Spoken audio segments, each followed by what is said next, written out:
Hey everyone, welcome to the RSP Boiler Room. I'm Matt Waldman with the Rookie Scouting Portfolio.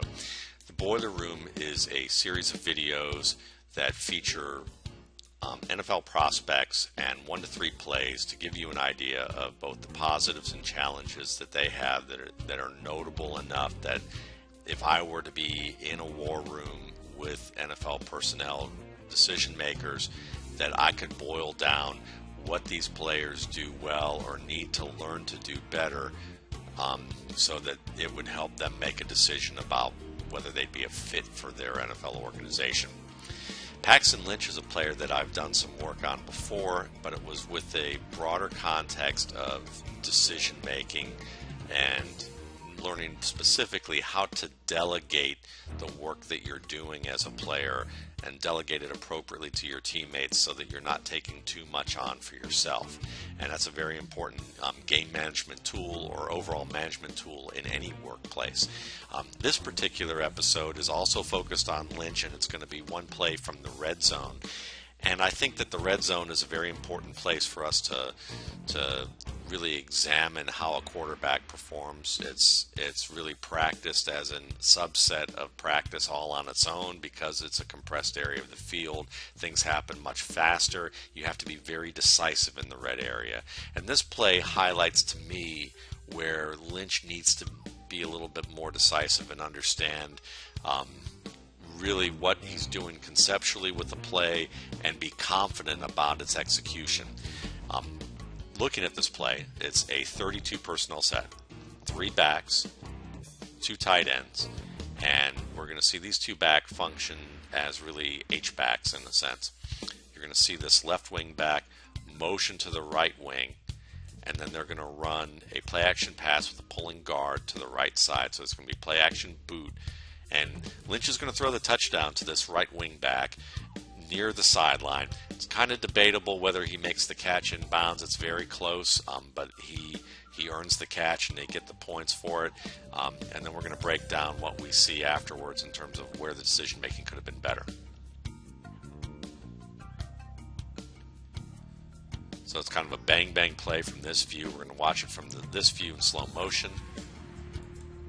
And does he get the foot down and drag it? He looks like right here is where that first toe comes down, and then the second one comes down after that. So 1 foot inbounds, touchdown, decent placement at the back shoulder just before he gets hit. Not a bad play at all if you really, if you take a look at it again. But could this play have been easier? And I think the answer is a resounding yes. And it's going to be more important because in the NFL, that play would not have counted as a touchdown. It would have been an incomplete pass on 1st and goal. And imagine 3rd and goal plays like this, or any type of play in the NFL where everything's moving a lot faster and there's a lot smarter players, more experienced players on the field. And Lynch is going to have to raise his game here. And here's where I mean. We're going to watch the play fake and roll. Now, right about here, he should already be keying on this right wing back and be anticipating an opportunity to throw the ball. Right about here is where the break is. There's nobody around where if Lynch lets this ball go right now, it's going to be caught at the goal line and most likely a touchdown. And watch Lynch actually bring the ball back down like he's going to fire it, and then he hesitates and brings it back down. Yeah, watch it one more time if we can here. There it went. And right where he did that, we're going to look at one more time. This is where the ball would have already left his body. The catch probably would have been made right here. You've got a wing back against the safety. I'd take the wing back here. Even if it turns out to be a no-gainer, he's likely to have a better chance to catch this ball and get into the red area, and that's what you rely on your players to do. And he didn't trust it. He didn't trust it coming open right away, and it's something that comes with, again, understanding that the red zone is an area where you have to act with even greater decisiveness on set plays.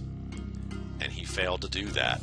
Now, it works out for him in the college game here after this little pump fake again, and then throwing it, and a nice play made to the boundary. but didn't have to be this way. And I think that when you look at top quarterbacks in the NFL, they're very decisive in the red area, and if they aren't, it's because it's so well covered that they do have to buy time like this. This was Lynch, just like in the last episode that I showed, probably waiting too long and not being decisive enough with what he's doing and creating a harder situation than he needed to. And it really comes down to conceptual recognition of what's going on in front of him. It's something that he's going to have to improve upon, like most quarterbacks will have to improve upon who are transitioned from the college game to the NFL game. So this isn't just an indictment of Lynch and his game. It's really about showing how Lynch, like most college prospects, need to learn to become more decisive and have faster recognition to execution when it comes to their game, especially in the red area where things tighten up. Thanks again for listening. I'm Matt Waldman of the Rookie Scouting Portfolio. You can find more of my work at www.mattwaldmanrsp.com or follow my channel at the RSP Film Room on YouTube. Thanks again.